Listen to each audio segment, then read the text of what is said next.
দুইটা বাচ্চা নিয়ে অনেক পরিশ্রম করে দিন রাত পরিশ্রম করে আমি এই চাকরিটা পেয়েছি। এই চাকরিটার জন্য আমি অনেক স্বপ্ন দেখেছি, কিন্তু এনটিআরসি আমার সেই স্বপ্ন ধূলিসাৎ করে দিয়েছে। যোগ্য দাবি যদি এনটিআরসি মেনে না নেয়, আমরা এই রাজপথ ছাড়বো না। সবাই বলো। আমি 18তম চূড়ান্ত উত্তীর্ণ প্রার্থীদের পক্ষ থেকে বলছি, আমরা 18 লাখ প্রার্থী থেকে 60,000 চূড়ান্ত উত্তীর্ণ হই এবং সেখান থেকে আমাদের মাত্র নিয়োগ দেওয়া হয় 41,000। আমরা 16,213 জন প্রার্থী এখনও নিয়োগ বঞ্চিত রয়েছি। আমরা দিনের পর দিন আন্দোলন সংগ্রাম করছি। এনটিআরসির কাছে যখন আমরা আসি তখন তারা আমাদেরকে বলে শিক্ষা উপদেষ্টার কাছে যান, যখন আমরা তাদের কাছে যাই তখন তারা আমাদেরকে বলে আপনারা চেয়ারম্যানের বরাবর যান। এখানে আমরা কোথাও ন্যায্য দাবি পাচ্ছি না। আমি দুইটা বাচ্চা নিয়ে অনেক কষ্ট করে, আমার মতো অনেক বোন আছে, ভাই আছে, অনেক পরিশ্রম করে এই পর্যায়ে এসেছে। আমরা 18 লাখ থেকে 2.97% উত্তীর্ণ হয়েছি। তারপরে আমাদের যোগ্য সনদ থাকা সত্ত্বেও আমাদেরকে চাকরি দিচ্ছে না এনটিআরসি। আমাদের যোগ্য সনদ থাকা সত্ত্বেও আমাদেরকে রেখে তারা 19তম সার্কুলার জারি করছে নেক্সট সপ্তাহে, এটা আমরা শুনেছি। তাই আমরা চাই আমাদের যে 16,213 জন প্রার্থী আমরা আছি, আমরা তো যোগ্য। আমরা যোগ্য না হলে এনটিআরসি আমাদেরকে অবশ্যই সনদ দিত না। আমাদের মধ্যে থেকে অনেকে 60%, 70%, এমনকি 80% মার্কসও আছে, কিন্তু এনটিআরসি আমাদেরকে সব জায়গায় বলছে আমরা নাকি যোগ্য নয়।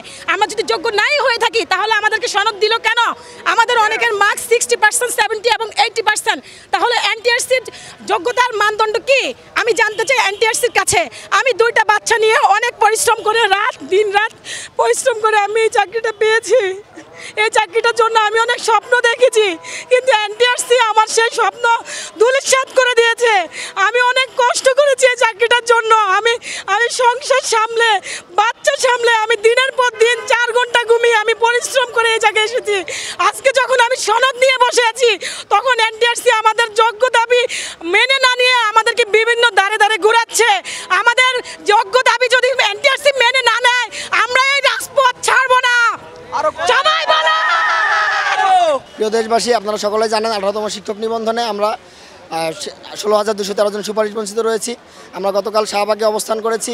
আমরা শিক্ষা উপদেষ্টা ও শিক্ষা সচিব মহোদয়ের সাথে দেখা করেছি, তারা আমাদের আশ্বস্ত করেছেন। আজকে আমরা এনটিআরসি এর সামনে শান্তিপূর্ণ অবস্থান কর্মসূচিতে আছি, সমাবেশ করছি। আমরা চেয়ারম্যান বরাবর, এনটিআরসি এর চেয়ারম্যান স্যার বরাবর আমাদের প্রতিনিধি দল গেছেন আমাদের স্মারকলিপি প্রদান করার জন্য। এর আগেও আমরা 2বার স্মারকলিপি দিয়েছি, আজকে আমরা স্মারকলিপি দিচ্ছি এবং সাক্ষাৎকারের চেষ্টা করছি, যাতে করে উনি আমাদের একটা সুস্পষ্ট বিবৃতি দেন যে আমরা 16,213 জনের জন্য বিশেষ গণবিজ্ঞপ্তির ব্যবস্থা উনি কবে করবেন। আমরা 16,213 জন, আমরা প্রত্যেকেই চূড়ান্ত মেধা ও যোগ্যতার পরিচয় দিয়ে 3টি কঠিন ধাপে প্রিলি রিটেন ভাইভা পাশ করে সনদপ্রাপ্ত হই। সুতরাং আমরা প্রত্যেকেই যোগ্য।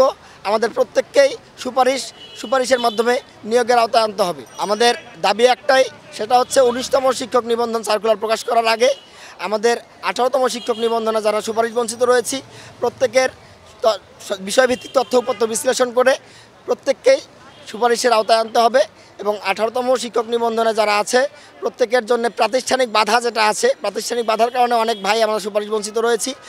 পাশাপাশি 25 সালের 31শে ডিসেম্বর পর্যন্ত শূন্যপদ সংগ্রহ করে, যেটার কারণে আমরা সুপারিশ বঞ্চিত হয়েছি, সেই 25 সালের 31শে ডিসেম্বর পর্যন্ত শূন্যপদ যুক্ত করে এবং প্রাতিষ্ঠানিক বাধা তুলে দিয়ে আমাদের 16,213 জনের সুপারিশ নিশ্চিত করতে হবে।